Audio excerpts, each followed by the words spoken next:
ئەو کاتتان باش لە هەولێری پایتەختەوە. حەز دەکەم لێرەیە خوێندنەوەی خۆم پێشتر پێوە بکەم. علاقاتت هەرێمە یانان باشووری گەل پاتێکی علاقاتەکە براتێن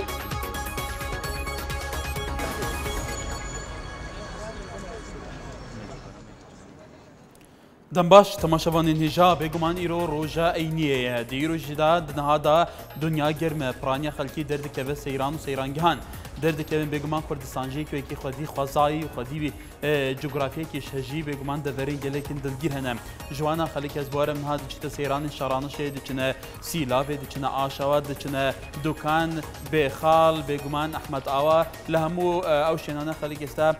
سەردانیانەکەن لەبەرەوە ئەمڕۆ پشوویە لەبێرێژی تەماشەوانی نژام خزمەتەوەتکەین ji bo ku îro bihên vedane hûn jî bikarbin serincên xwe bi azadî nîşan bidin ji ber ku gelekê hêja hene ew demê berê da rojên heftiyê her şeş rojên din nekarîne ew tewerê ew serincewan heyî çi ser her arasteyekî bebêjin dikarin îro di çerçevê tekû tewerê vekiriye bêguman tewer ji ber hindê vekirî hêm xwe tewerî destnîşanken û hêm xwe axiftinê li ser bikin li vêrê bitin em xizmeteva dikin balê berzan emro ku hemû rojan eynî weku êwê berê sagadarin tewerî kirawaye tewerî kirawaş li xizmetî bûrû bûçûnî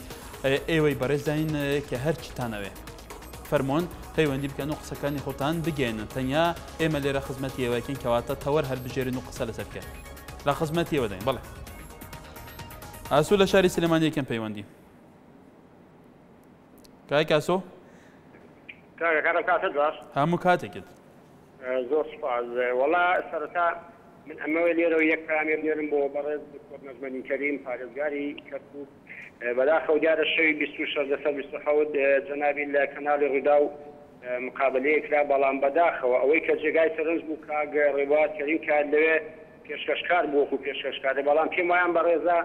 وەکو کەسێک و کەسێکی لایەنێکی دیاریکرا و کە چۆن لەڵێ بەرنامەیەکی بۆ داڕژرابی و هەموو قسەکانی کا بەڕاستی من بۆی لێرە و کامەکەم بۆ بەڕێز کاگ دکتۆر نەزمەنین ئەوەیە یعنی گوناحە کەسێکی وەکو بەڕێزی کە لەسەر ئاستی پارێزگای کەرکووکە کەسێکە شایانی هەموو شتێکی بەڵام لەگەڵ ئەو بەڕێزانەیە دانیشێ چونکە من تاکیدم ئەو قسانەی کە جەنابی پێشکەشکار کردی و ئەگەر بێت و کاگ نەزمەدین نەبووە هەست کەسێکە بووە لە حیزبەکەی جەنابی بەم شێوازە جەنابی مقابلەی کەدا تاکیدم لەوانەیە زۆر بەخراپی هەڵسوکەوت و مامەڵەشی لەگەڵا کەدا بەڵام ئافرین بۆ بەڕێز دکتۆر نەزمەنی کەریم زۆر بە شێوازێکی جوان جوابی شیایە بەڵام من بەڵێ تکایە دیارە کاتێکە تهدیدا بەڵێ بەڕێزان بێگومان هەر کەناڵێک خاوەن سیاست و خاوەن بەرنەما و خاوەن سیستەمی کاری خۆیەتی ئێمە ڕێزمان هەیە بۆ هەموو کەناڵەکان هەموو پێشکەشکارەکان هەموو خەڵکی کوردستان هەموو ئەوانەی کە بنە میوانی هەموو کەناڵەکان لە هەموو بەرنەمەکانە ئێمە لە کەناڵی نارتیەوە ئەگەر سەرنجێک هەبی لەسەر ئێمە وەکو کەناڵی نارتی ئێمە لە خزمەتیەوە دەن بێگومان کەناڵەکانی دیکەش ئەوانیش قەنەواتی پەیوەندی خۆیان هەیە کرێ لە ڕێ پەیوەندیەکانی پەیوەندی بەو قەناتەوە بکەن سەرنجی خۆتان نیشان بدەن تەنیا لە NRT-ەوە ئێمە توانین دەسەر بەرنامەکانی خۆمان ئەگەر کێشێکتان هەبێ سەرنجێکتان هەبێ ئێرە خزمەتیەوە کەم بڵێ بریار لە هەڵەبجە فەرمووکای بریار ئەم کاتە باش سەرچاوم منم لەسەر ئەو گەنجەی ئەو لێر قسەکەم کە خۆی سوودانن بەڵێ ئەو گەنجە کە خۆی سوودان بەیانی دەسەڵات دەڵێن ئەوە تووشی نەخۆشی دەرونی بۆ کە خۆی سووداندو ئەی خۆیان تووشی نەخۆشی خەڵکی خۆیان لە خەڵک تووشی نەخۆشی دەرونیەکەن ئێمە وەکو گەنجان ئەوان خۆیان بەرپرسن لە مشتێ کوڕەکانی خۆیان باشترین سیارەی جوان و باشترین نان و باشترین خە و پۆزیان بەسەر کوڕی فەقیر و هەژار ئەوە گەل تووشی نەخۆشی نەفسیەکە نەگەوەی کەوان بۆڵێن کە خۆی سووداندۆ تووشی نەخۆشی نەفسی بۆ کوڕی فەقیر و هەژار بۆی تووشی نەخۆشی نەفسی بۆ کوڕەکانی خۆیان قەت بۆ تووشی نەخۆشی نەفسی نابن لەسەر کەناڵی NRT یەک دوو ڕخنەمانەیە ئێمە کەناڵی NRT چەنها بەرنامەی جوانی هەیە بەرنامەکانی تەنانەت بۆ شاری سلێمانی هەولێرای قەزاکانی ناحەکان ناکرێت چوار بەرنامەی بۆ ئەوێ بکات دەجار بگەڕێت گوێ لە گەنجانی وێ بگرێ ماکێکی ئازادی هەبێت لە هەڵەبجە بەرنامەیەکی هەبێت زۆر سپاس مەمنون وەڵێ سەرنجی تو لە بەرچاوی گیم پێمایە ئێمە پەیامنێرمان لە هەڵەبجە هەیە بەڵام ئەکرێت زیاتر خزمەتی هەڵەبجە بکەن لەبەرەوە هەڵەبجە شایستی زیاترە بەڵێ هێمن لە کەس نەزان الو چاوانی برا گەلێک سوپاس کاکێ من کەرم کە باشی برا سوپاس بووتە جارك معبي بله طب خديق قادر عزيز يهندي اخو هالبجي بوسلوكات يا هريمي او جيك القرياصه او ازو تو هر كسك ازاد الفهرمي خوال بجرن جرينج خلك هذا دنگي كدتك خلي دبك راضي بيت ابا اصاي بله بله بس اولین آشیتا نه ایسا دنگی و دنگی ویشتادی نه آشیتا بود سروکاتی حریمی ما نبی پیتک سروکاتی حریمی لیو آشیتا بله بله ایدام سروکاتی حریمی هبو مسعود بازانی لیتو آشیتا برا هاو شور شاکره قادر عزیز دنیز لیدوان اکداوا بزن دا وزیری سروکاتی حریمی اونا بقول لي نوع شيء بله کاک همین بگو من بله بله هتقول نظام سلوكاتي حريمي ابو سلوكاتي حزباتي خاطر بله سلوكي هميه سلوكي حريميه بله او احتمال رأیاتا بیت خلق دنجیه نه پیچوانایته هزر کن لگور خواستان او دخوازن کسی که دیگه بیت سروکی هرمید گرات و تبنیه کسی کسادی کد کی هنه پیچوانایته نه ول هرمی جی گوره یاسای هر کسی که او دچارچوب یاسای او خالتات که دستی شانکرن دکار خو هل بجره از بارم حتی نه هش کسان فرمن سروکات هرمی ورگتنه لی وقت تا هل بجارتن رای گشتی خلقی دنگی که بده او دبیت سروکی هرمی بله سمیر لناحیه رزگاری فرمو شايكا كار عندنا تواش قالك سباز باشر بوته شايكا من بيزاني وخلقي من جليا من سر برلمان حد بنغاني والسرقاتي حريمية طبيعي ولا شيء بله من داخل قال وزير التربية وبربري تربية ومدير تربية أولياء عام أولياء الأكاتنا صفوا يعني نايبنا ردي نجلس يعني نزال وصار شيء وقت في الناس بخوي سيشش من لا باش دوادته بس وزير ترفيه النظام درجات يوريتين وبغالتي نخاف عايش وزير الترويج برنامج الترويج يشتغل أولاد ترانسفير جابوه كتر يعني راسي أو توظف على مدخل كل حاجة يعني بما بيت الإبراهيم غلطي ما تأخذ عن بما بس رشيد فارسان كان دوار الخشية برنامج بله كل شهر سليماني كاي كاكو فرمو يلا بيوندي كي بشرا دياري الآخرة كرم كه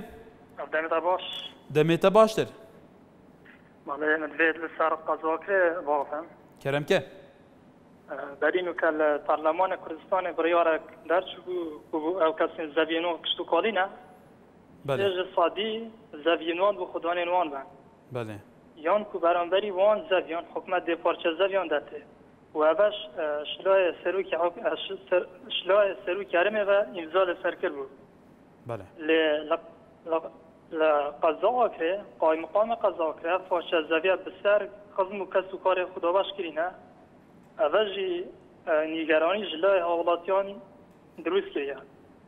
جبر اوه واسطکاری لدف قایم مقام قضاء هی و گلک خلق بوینه نیان این پارتی و هر قایم مقامی سببه ام قایم مقام قضاء به چند تومت بار دکن و اندام و لنگیر این پارتی کرینه نیار این پارتی چون کربتنه بو خزم و تصمیم کار خو و عشرت خو کار دکن و داخواز دکن سرکاری به تلادان چون که کسی که عشایری و نه لخصمت و خلکی ها کرده زور سپاس بله لآخر از بارم پیونده کادیم هیا جهاد بله کرم که برا چوانی از باشم تو چوانی والله الحمد لله برا سرسرودوتی هرمه بله والله هر کسی که ما تایی خواه بجیرید بله بگو من بله او کس بتن يعني الذات ملاتي فمثال جوتن ملات جنجي ذاتنا عند كاس كنا البرلمان يدوا جنجي ذاني ما بيتنا او سلوكي بيتا سلوكي كردستاني ذات ملاتي فمثال جوتن دو عالم زوي خلف جبرايكم كوابات سلوكي ويا لكو شيء حقيقة في البرلمان يدوا ده سيبو بلنكا كواب بيتا سلوكي هذه بيهني ملاتي شكو هذه دي ملاتيش موافقة هاي من مكان شخص كم أزنجي خدا كانديداكي بس مزيتم سلوكي بيكور صاني أزنجي خوف رابطة خوف دمي بله تو جوا کوالاتی که ویری من می‌دارین سنجات بالین پیوندی دار گشت به چطور لشاری کرد کوکیا کاک چطور فرمون چطور محسن الكاس نزان بله حولتا فرمو براوات سوارات قادر عزيز بله خدي قادر عزيز عندي بتسروكي هريمي او رأياتي آخر والله گناه بیت برانبری سر بو گناه دم که دا فرما ملک کسی نینه ملک همو کردانه همو یا دوی هرمه دا کیش مال مایه که مثلا کیش مال مایه تصحیح ندابید قربانی دان ندابید کواتا بو پوانه کسی که بید کسی دنجی ماف نبید خدمت ویولاتی بکن بله آخر او خواهر بسوار حزب خود در تو دلیل داد یعنی ویدا میدا در رای گشتی خالتیه ویدا میدا چه دنگی خونه ده دنگی بدوی کسی تو پسند کی والله اللي نواشي توا كا بتسرو كهري من رودا اخو كزينه جراش كتوا بله تمام سوران لشهر هولير وا كاي سوران لهولير امي ورا باش همو يواري كي بوبارستان فرمو امي ورا باش باشتر كاي سوران جملته باشي برام زور سپاس فرمو باشا لو انا كانت هناك عيبتان لها اگر دنگی تلویزیون نکرد کس کی باشتر جمله بفرمو قناة كانت هناك عيبتان هي لو جنابيك باسي قران دكتاني قلتو لسر قفلتك لو باسي سروك ان مالي باشا دكان قفلتنا كان ليه بله تحديدي كاتا يك دقيقة توابع اللي رمضة صلاة مني أكر قصة كاني تشمع بتواو يك دقيقة هم كسيك أما ما فيكي يك سنة بوي قلي ما لنا كفر مقصيخ توابك بله برزان لبروا يك دقة تحديد كراوا بوي خلي قلينا كوالي من كم قصة كم أو زور قصة أو مافني أو ماف بيمن هذا إما لرا معرضيش كسيكنينا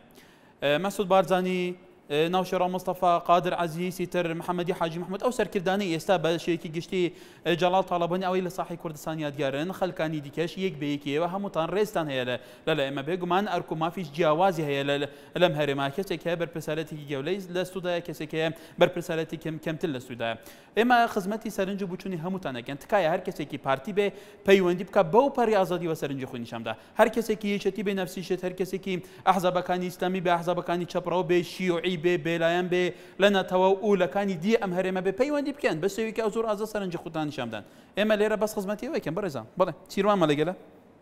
هم كاتب باش كاكر هم كاتك برستان فرمو ماشي برزكم زور سپاس من بنسبة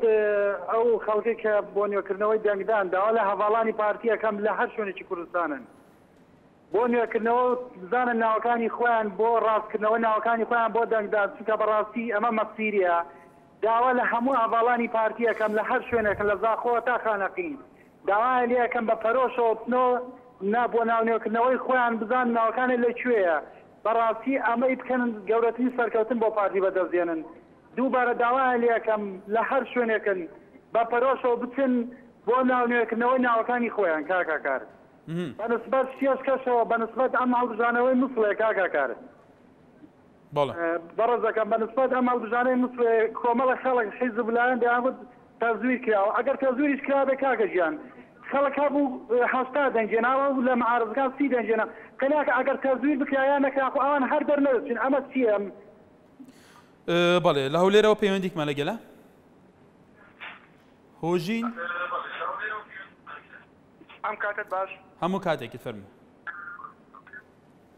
بله كايك هوجين الين انارتي كانالكاني توشي الرخنا بيت هرشيه كبير نايب الريخ بس ظالم ام قسيم من ما يقساكم كان ما بريد يالنا تو بس تشهيري تيانا بي بو بريازه دي وقسب كليره بس جاي اجرم زور بجدي خدمتك وتلفزيون كاشت كسكه بوي باشر جمال به باشا مساكن فرمو بو برز قادر عزيز او لحزبغي خوي دزنشو حرب لبنى مالغي خوي دنگي بينا دات حرب خيزانغي خوي دنگي بينا دات شلون بوستروچي هريم هل خوي حلب جيريا قسيكي وتاريكي جنابي سرقومات جنابي مع زلال تلفوني بو كذبو حالي كذبو وتي خوشكم بيدا دز كا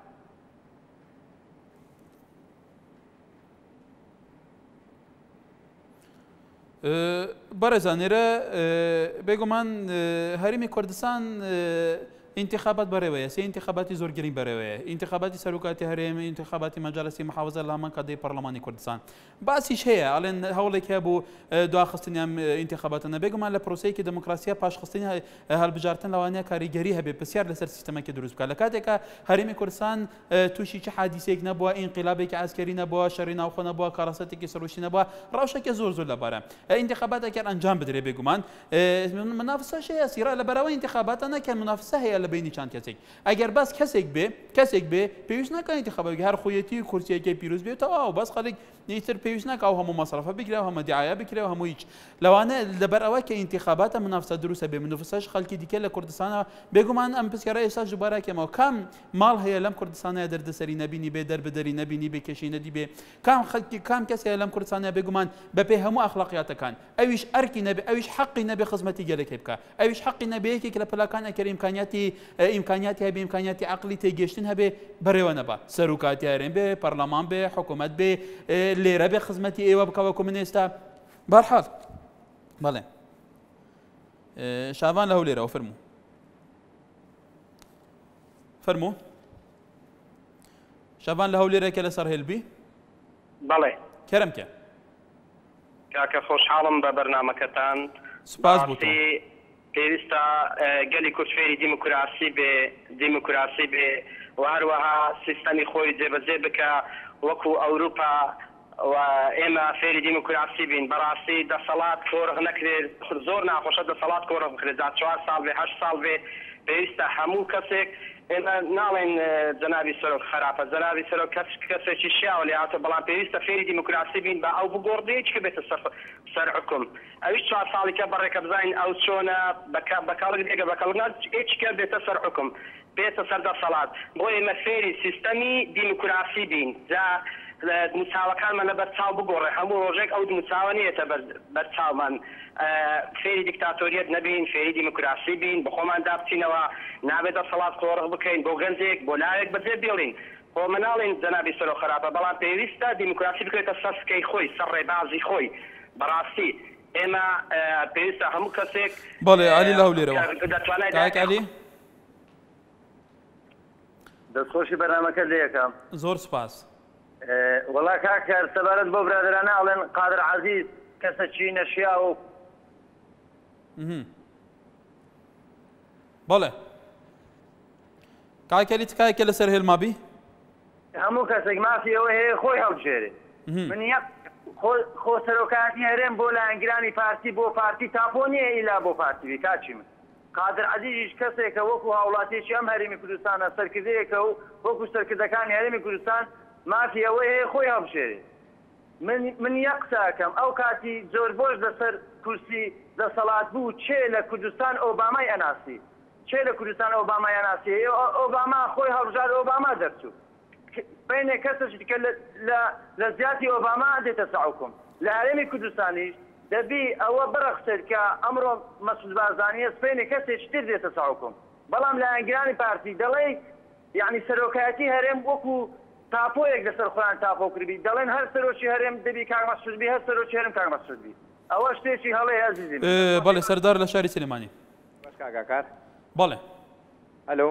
بەڵێ کای سەردار ئێوارە دەستخۆشی بەرنامەکە لێ یەکەم سپاس بوو تۆ وەڵاهی من لەگەڵ ئەو ڕایی جەنابتەم کەوا کوردستان مڵکی هیچ کەسێک نییە هەموو کەس بۆی هەیە خۆی هەڵبژێرێ من داوا لە بەڕێز قادر عەزیزی دەکەم ئەو 50 ملیۆنەی کە دایناوە لە بارمتەی ئەوەی کە بۆ سەرۆکایەتی هەرێم هەڵبژاردە بیایە بە خانوویەک بۆ خۆی وایە ناوی نەک بڵێ لە گردی عەلی ناجی من کرێچم من ئەزانم کە خانوویەکی 1000 مەتریشی هەیە دوهامینیش حەزم لێ کرد یعنی وەکو کەمال میراوداری خۆی ڕسوا کردای و دەستخۆشی بەرنامەکە لێ یەکەم بەڵێ بەڕێزان ئێمە طبعاً پێمان خۆشە سەرنجی جیاوازە بێ پێمان خۆشە خەڵک بێبوچوونی جیاوازەوە لەبەرەوە لێرە ئەو کاتە نەخۆشە کە بە سەرنجێکە بێ ئێمە پێمان خۆشە سەرنجی جیاوازە بێ بەڵام ڕێزگێتن لە سەرنجی یەکتر بەرسەوی یەکتریش بدەن زۆر ئاساییە زۆر باشیشە بەردەمەکەش لەوانەیە باشتریش بێ جدیتریش بێ بەڵام با تەشیریتیانە بێ با توزێکی ڕەخنەگرانەیەکی بە زمانێکی گۆل زمانێکی منطقی بێ بڵێ باوکی دەهات بڵێ ئێوارە باش باشتر ئێوارە باش سەرچاوم باوکی داهات جێم لێتە زۆر سپاس مەمنون بەڵێ فەرموو والله بالنسبة لسروج هرم لباس سروشي هرم بارناكم كس أو كردستان في لباس كاك مسعودي قادر عزيز نوايا كوستريكا عندري بس يعني بس أخوي مرشح بەڵام تەجروبە نەبووە تا ئێستا تەجروبەی نەبووە بۆی ئەم بڕیارە بدەیت پێت وایە بڕیارەکە زوو نییە کە کەسێکی دیکە کە بێتە سەرۆکیاری ماوکاتە بابوو دەرکەوی کە تەجروبە بێ یانی خطيناكي لباس كاك مسعودي كس كردستاني في راو ناسي كردستان بكاك مسعودي راو برأيي من قادر عزيز إيش بارناكم صوتش بيني بەڵێ باشە سوپاس ڕێزمان هەیە بۆ سەرنجی هەموو ئێوەی بەڕێسە بەڵێ بەڕێزان لەسەر تۆری کومەڵاتی ئیبراهیم گیارە زۆر واضح نییە سەرنجەکەی سەردار ئازاد ئەنووسێ هیچ وشەیەک نەماوە بۆ کردن دوای قوسەتاندنی ئەو گەنجەی هەولێر تکایە باری بە چارەنووسی گەنجەکان مەکەن تکایە مەیان و ڕۆژێنن چونکە ئەوەی دەسەڵات ڕۆخاند لە وڵاتانی عەرەبی یەک قوسوتاندن بۆ کە بۆ عزیزی بۆ ئەوەی نازانم بەرحال بەڵێ بەرزان بێگومان تەوەری بەرنامە تەوارێکی ڤەکریە ئەم خزمەتە سەرنج بچوونین وەداینە هەر تشتێکی دەخوازن کەرەمکەن پەیوەندی بکەن هەر بچوون و هەر جیا فکرەکەەوە دەبێت لێ بلا چارچوبێ ڕێزگرتن و چارچوبێکی دابیت و تەشیر تێدا نابیت ji ber ku ev bername ev mînberê rastaqînê xelkê Kurdistanê ye ku hemû deverên Kurdistanê xelî peywendî dike ew peryazadî serencexa nîşan ded keremke layên girên partî yên yeketî yên goran yên girto yên hemû ehzabên din hemû netewên din ê zidî sabî e kakêl Kurdistanê bo Sulman hemî peywendiyê bikin serencexa bi rengekê zor azad bêjin vêreptinê dê xizmeta bikin lê teşîr û teşennucat têda nebî ji ber ku bername bila îstîfade bît belê هێمن لە شاری کەرکووکەوە الو کەس نەزان کاکێ من فەرموو باشی برا سەرچاوم باشی برا احوالكم وەڵا ئەمن باشم ئە تۆ کۆی سلامتی تو خداکەی قادر عزیز کەژنە خۆی کەڕێ سەرک بارزانی ئەوە بکاتن بەرامبەر سەرک بارزانی ئەوەی بکاتن خۆ بینتە بەرامبەر سەرک بارزانی هاتا مردنێ ئەو پۆسە هەر شایانی ماری سەرۆکی هەتا دەژمرە نەش ئەوان سەرۆک و سەرۆک بارزانینە باشە لۆ لە بەچ قادر عزیز باچی دەنجە خۆی تاکە دەنگژلانی ئەودا بچیت بەڵێ بەرزان ئەم پەیوەندیانەی تاچان گەواهینە تاچان ئەکرێ بکرێتە بنەمای کە ئەمە خۆیان لەوانەیە واش نەبێت لەوانەیە واش بێوەکو خۆیان بەلایەنگیری حەزبێک ئەزانن ئەمانە بەم شێوەیە توندن مجرد ناویان تومار کردووە لە هەڵبژاردن هێشتا پرۆپاگاندا دەست پێ نەکردووە هێشتا ئەگەر هاتوچوو کەسێکی دیکە زیاتر دەنگی هێنا ببێ بە سەرۆکیاریم ئایا ئەم کەسانە قبولی ئەوەکەن کە فعلەن تەبەنی دەسەڵاتی دیکە بکەم دەستا و دەستکردنی دەسەڵات بە شێوەیەکی ئاستی بۆ قاعیدەی جەماوەری بەم شێوەیە توندە ئەمە پرسیارێکی زۆر گرنگە بوو توندە گوناهی ئەمە چییە گوناهی ئەمە کەلتور و بیرکردنەوە و بوچوون و شێوازی ڕێکخستنی ئەو ئەحزابانەیە کە بەم شێوەیە قاعیدەکەی یان توندن ئەگەر بەم شێوە بێ ئایا انتخابات بۆ چییە هەنێکەن انتخاباتیش بکە یەکتر قبول نەکرێ جارێکی دیکە کاردانەوێکی توندی کارەساتێکی نەخازە لێ پێیا بێتەوە بۆ ڕەشێکەوەیە بەرحال بڵێ سەرکەوت لە هەولێرەوە دیارە پەیوەندێکی پچرا بڵێ گۆران لە بەردەڕاشەوە فەرموو باش کاکەکارم کاتت سەرچاوم هەموو کاتێکیت سەرەتا دەمەوێت بە شیعری بێکەسەوە دەست پێکەم دەڵێم لەخوا لە سمیلەتی کورد رەنگە خەو زەرەتانە بەڕاستی بێزار بوون لە گەندەڵی لە هەموو شتێک لەم کوردستانە بێزار بوون تەنانەت بەس ئەوە ما چاڵ لە خۆ بکەرین و بچین ناو گۆڕەکە هەر کەسێک لەم کوردستانە دەنگ بە پارتی بە یەکێتی بە گۆران بە کۆمەڵ بە بشتۆ بدات بەخوای گۆران مژدەی زانەمی پێدەدات مژدەی زانەی پێدەم جەهان نەمیە و کەسێک دەوی خۆ بۆ پێت حەزبێ بدات ئەی بۆ ئەوەندە بێزاری ئەی بۆ خەڵێک ئەوەندە بە دەوروبەری ئەم حەزبانەوە کۆبوونەتەوە کەواتە وەکو تو بیرۆ خەڵک تێناگەڵەوە خەڵک بە پارە چای کۆرە بووە خەڵک لە ئیسلام تێ نەگەشتووە خەڵک لە دینا تێ نەگەشتووە داوا بێزارمە بەخوا چی ئەم قوربان بێت دەستورە و دەستکەوتورە نازانسی و بەخوا هەر سەرک بێتە سەرەوە کوردستان حکم بکات حکم بە قورئان نەکات بەخوا ئەو حکومەتە دەڕوات حتا تا سەرناگری لە حکمی قورئان تاوەوە هەمووی درۆیە دوادارم قسەی غەڵەت نەکرد داوای لێبوردن نەکەم سوپاس بۆ بەڵێ توش ئازادی وەکو هەر هەوڵاتێکی دیکە سەرنجی خۆ بڵێ علی دووکەی گەرمای کەرەمکە کەرەمکە کاکەلی توی سەرنجی خۆ بژە بەڵێ سلام علیکم علیکم السلام چۆنە برا باشم ئەس باشم تو چاوانی کەرەمکە دەستەوێ من مەمنون آخه برا توزانە قادر عزیز کارەوی نه سەرۆکی هەرێمە ئینسانێ تێگەشتی ئینسانێ پڕ تەجروبە ئینسانێ قال دولت تبياني هاتنا ياسين سياسات مدار والله كلامي نه او نشد ملت مثلا بو برادر حکایت کردن و بیشتر مثلا مواکد هدفه اگه او ساله که دو بیتن کردستان بخیت بحر دو ده پشتو پشت 200 سالی دیده پشتو پشت چینه و ده ملت ما کردی يعني خنا صحبت یاریه انسان تگهشتی زانا قادر عزیز چه زانید کار که قادر عزیز به تا کمپانیا کبی دیگه هم دیگه کمپانیا قد بار نکرد مرزتي كاكلي مرزتي بوامي كسان مرزتي بوامي كسان اسحاس كما قالت رخناك جهه رخناطه منطقي بنشتا تشارجوفه تشير كنا شباركو فيري بو كسنين انا تشير بقادر عزيز كد نم مسعود بارزاني كان نم محمد حاجي محمود كاوجي خو مرشح كريا فيش كساك حتى بتجي كرم كسر انجحاب منطقي بيجي لا ما تشين اكسو بتاعنا بقى هم ملتك صوباينا ملت كردستان في جوي افريقيا دور ولی ما این چیت مزون کوم مثلا به گوی انسان که تجربه کو خبات کرد بتونه و خدمت ملت زانا بی سیاست مدار بی سپاس بو هوا ایشالله بله سپاس بوده بابی آریل دو که کرم که ایوار باش باشتر بوده بله مجي فيت سنجا خبرك شي سروان موضوعتها كرم كه موضوع ما فكر يا ما تشد فيت بيجا بيجم يعني بيقوي سوي هرمي يعني وتنت خدمتك جالا كمازنا هاي يعني ما احترام بو همي كسكي يعني خاطر شركتن هرج موافق خويا خاطر شركت بس نسبة سوي هرمي يعني بوارنا كم كسك نل كردستان بل كل همه دنیای پیش یکی و کیوی خدمت ملت کرد بگید چون کندی که ملت کرد یعنی بیشن ظلم و زورداری که گله یعنی افسرو که هرمه اینا پیش تا بی خلک و دنیای شنی که هنده که دیبو ما بهن جیوی یعنی گله که زحمت جیوی بهت گذن و دست خوش و برنامه و تپاست بله تماشاوان اینجا یعنی الوی ولاتیار کسی که پیشمرگاتی نکی بیت روزه که آن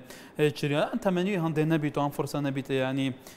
نبیت او بیت تبنی کردن با پست کش پستان لهرمان کردستانی دم کدا کل به هرمی هر کسی دزانیت بگمان او کسی به هرمی پری بن که فعلا همو شورشگر بونه و پیشمرگ بونه و شهید پرور بونه و کرد پرور بونه آن گلی کشان کفو بونه کسی زانا بونه تیگشتی بونه و کسی که نجیب شوازه کدی بونه برحال بشتی و نافبریم دی بردام بین جاردن صلاح هجان لسر توری کمالاتی سرنجم بمهاتنا سیروان سعیدی شانوسه صلاح دا کارم کلیدوانه که ور بگیرن لسر بنزین خانه حکومیه کانی سلیمانی و دوروبری هر و احمد گورانی شانوسه صلاح تاوری که لسر زحمتی اسیلا پسیارکانی پولیسشان بکن هر و هبارزان شوان محمدی شانوسه داوا کارم لبرستان بدادا چون با خطی ریبرکوی بکن هر وها صالح ابراهیم بوتانیشی دنویسه هیویدار من جه حکومت هرمی سلفین عقاری بدد ام هیویدار این سرنجی دو همین گشت من بله محمد زاخو برای ویدیو سکایپ کرم که یک محمد زاخو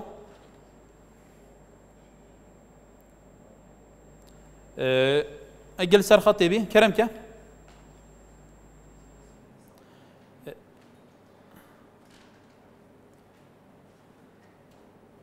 دیار شاشتیل دنگی ده با میویدارین دنگ چه بی جارا کادی پیوندی بکد بله محمد شاری سلیمانی کای محمد ابقاتت باش سر چاوم همو کادگت برزی فرمو کاکا جان سبارت با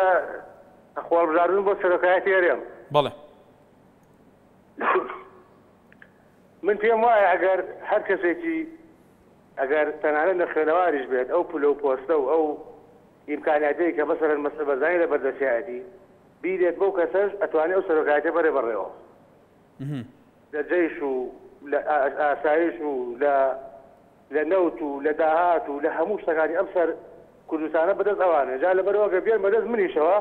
أتواني أو شركاتي بري بريو لبرو مستشاري هي بو خصك مستشاري هي بو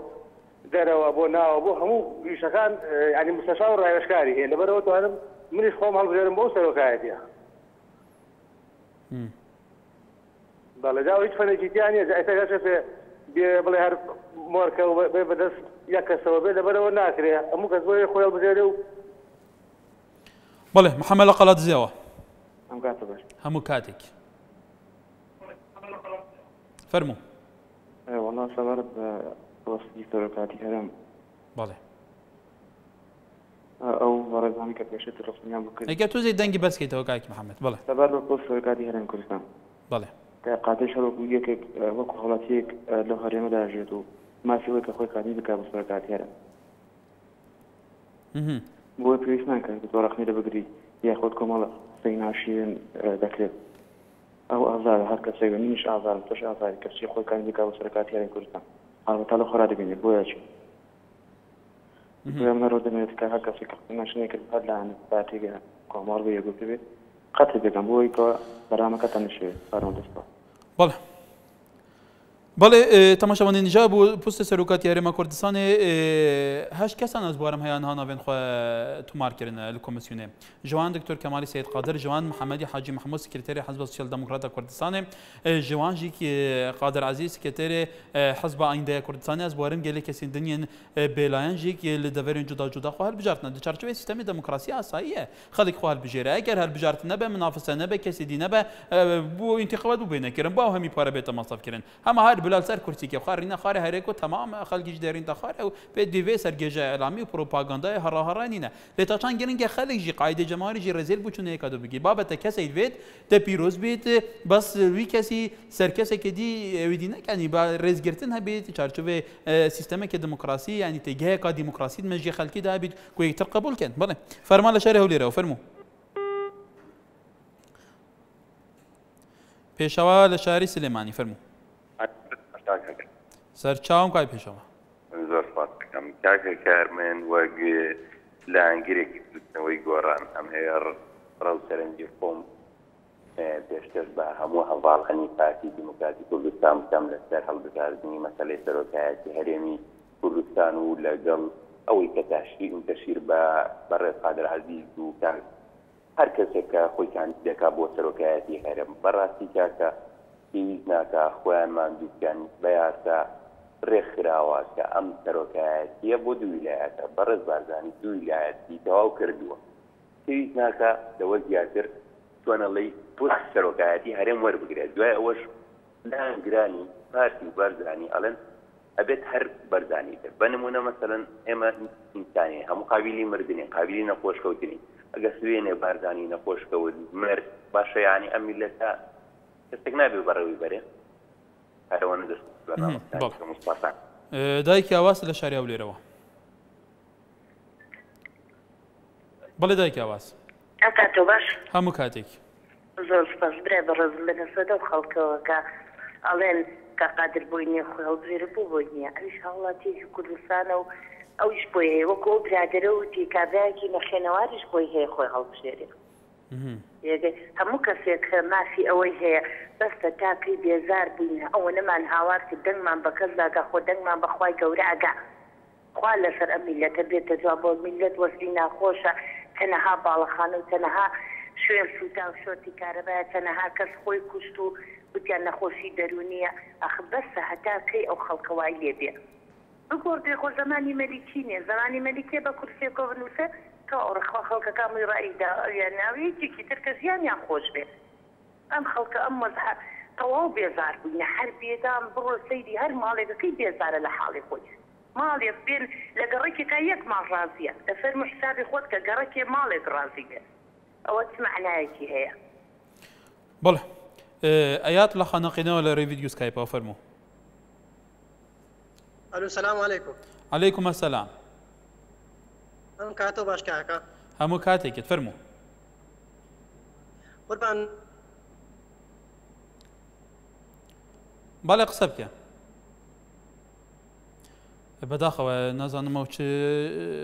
هیوادارین او برزانه به ری ویدیو سکایپ و پیوندی که انتقال لکنترل اگر کیشی که به چهار سال بکی باید آنی سرنجی خوانی شام دم باله ایا محمد آکری گلمه کرم که محمد آکری لقمان لکلا روا الو لقمان باله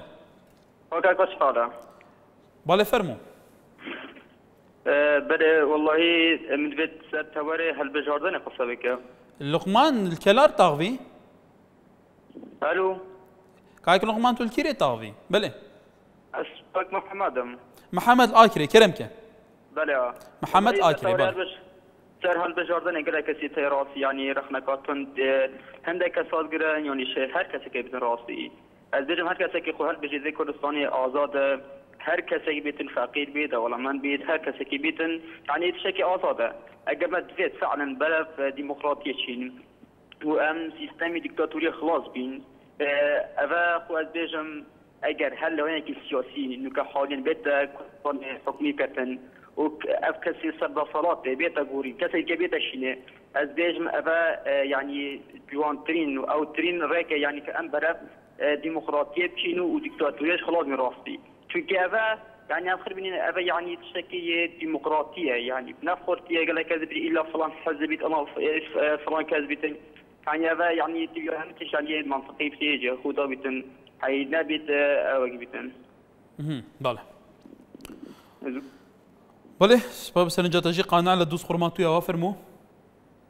كاك وانا باشتوني باخذ ماشي زور سباس فرمو ماشي بيك مخالف سباس بوتو فرمو كاي قانع السلام عليكم كاك لو درب عليك دوس خرماتو امام نقسمكم بله بله بيتنا برام قصبك فرمو جملته بله كاك درباني او انا دوز لدو تشكيل كان بو امنيتي قضايا دوس خرماتو بله بلا موانا همون تركماني ياك دانا كردي تاني ياك عربي تاني يعني اما حكومة كردستاني درباني ام دو فوجا كسيف قال بقربان عربي بازار يستقون بازار وهم تركمانا يا كلمة كردي نازا او شارع همون كردي تاني عربي تاني تركماني تاني بيوس او جهازا كردي تاني تركماني تاني عربي تاني بس يدي وكيك بيه نابي همون ليك لا خوي كرد ولا مغزولة تركمان عرب همون وكيك وايا بس تركمانية بقربان بله بله ایوادن سنجیتو گشت به دوله برای زن سر توری کمالاتی نشان ابراهیم اوجی که سرنجاته که نشان بگمان هر وها دانا هادی شانوسه هر ولاتی که دعای دموکراسی بکات دست ماف به همو خلق بدات مافی اوی هبیت خوی کاندید بکالیره و سیمای جان بحال بجارنکان در دکوید هر وها رديار دوسكي شد نويسا صلاف مقابل بوهندك بارتين مين سياسي حتى افروجي يند بيجن دي شرط نافخوي تشيبن لبلا اف بارتا باش بزانن گنجين افروكا به هيچ لاينه كتفنگي بو براي خوي كورت رانا كت هر وها بارزان آيات عليش انوسي صبرت بسركات هريم اري كانال كان واد لري كانال كان على دوال هر سلاينه كان اوبوزيسيون دكم كبرسلان شورا مصطفى كانديد بكن او بدا خوا لاينه كان لاين گراني بارتيو كو خوي علي بيان وايا سركات هريم تاپو كراوا لسر بارزاني بله ان شاء الله ولا شاري سليماني لقل معنا فرمو صوابنا برزكم سر تشاو برزي والله ام يقصي لسركم درباري حوض شاردن وام كانت تذكرني سلوكاتي بله والله من اونا علم يعني ام خلقي كايبيني تنها بدوي كلاي بابردو كوتوا يعني من جانتكم كلمت منا اجر هاتو خوم روجك نرم بو ايش يعني كاسينا كم كزنا بحواري منه اتر هيشتك درختيم حسباننا براستي ام خلق وايلي هاتو الرسم هي يعني هموي نالم بلام وايلي هاتو تنانت خوشي يعني تنانت دينكي وخوشي همو كاستش كافر وشله فينا وفاريه يعني ما بير لو ناكين ويبا اگر حولين ام حسبانا بابين لفينا وخلقها حول بنك فاري نوتو زوشتي كاخواني لفينا وافروش بله من تنا او انا مهبو دست عن خوشو زوشبا بله وكو همو هاولاتي ترس بسرنجيتوش امان چه لهولي روا سامان لهولي روا كاك سامان فرمو سواز ممنونم شوني براتم سر چاوم والله يمي لسر او توريتو توري ما كراوية دس نشان كراوا بله والله من يق سرنزم هي وخلقي لدي قلب بروسر وكو كوريا اجين ابي هم رسمي برزاني وانا الواسن يوادارم همو من بيغوري نوسعه بابرزاني نبي امزاره با قادر عزيز بيشي شي تربيه ام بنا مالي بون بديكتاتور لكردستان ببره كلام مصالحه بكارناني بلام خلك هي لا انجراني تر هي علين ام كردستان لوانه بكساني ديو كو قادر عزيز بريوانه بري تنها وكو كسي كي بارزاني كسي كي خوان علاقاتي كي نيف دولتي فراونه واتون هرمه كبريبا والله واني كاري او برايك ترجمه قسي كروتي هموي ڕایۆشکاریە وڵی بە شوانێکیش بەڕێوەتیەوە هەر پۆست نییەوە ئاوا شەڕی لەسەرەکەن جا لەگەڵ هیوان بۆ هەموو لە حەقواسان بەڵێ فەیسەڵ دووکت گەرمەیە کەرەمکە ئەلو دەم باش دەم باشتر چاوانی باشی ئەس باشم کەرەمکە دەستخۆشی بەرمایوەتکەم سپاس بووتە سەبارەت تەواری هەوەژی ئازاد ئەبروکەمانە بەڵێ سەبارەت بەڕێز مەفعود بارزانî و سەرۆکی هەرێمە ماوە سۆپێ باشە بۆ ئەف سەرۆکی هەرێمە هەر بمینی سەرۆک چونکی مەزوور پێویستە دونە بە سەرۆکی هەی نەبوو ئەبروکە بتەنێ بەلکی بۆ چەندها ساڵی دیکەژی چونکی سەرۆکێکی خزمەتکارێ ملەتی کورد بووە چەندی ساڵ زەحمەت کێشۆیە بکەل و جیۆڕۆ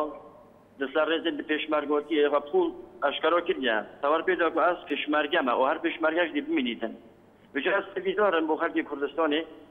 و هەر جۆرە گوتی سەرۆکی هەرێمێ مەسعود بارزانî پەر بژێرین بۆ سەرۆکۆتیە و گەلک سوپاس بۆ جنۆبی بەری بەڵێ سپاس بۆ سەرنجاتەژیک بەڵێ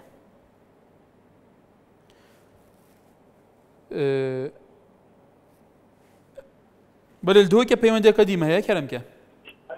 ئەلۆ کەرەمکە هیچ گەلمەیە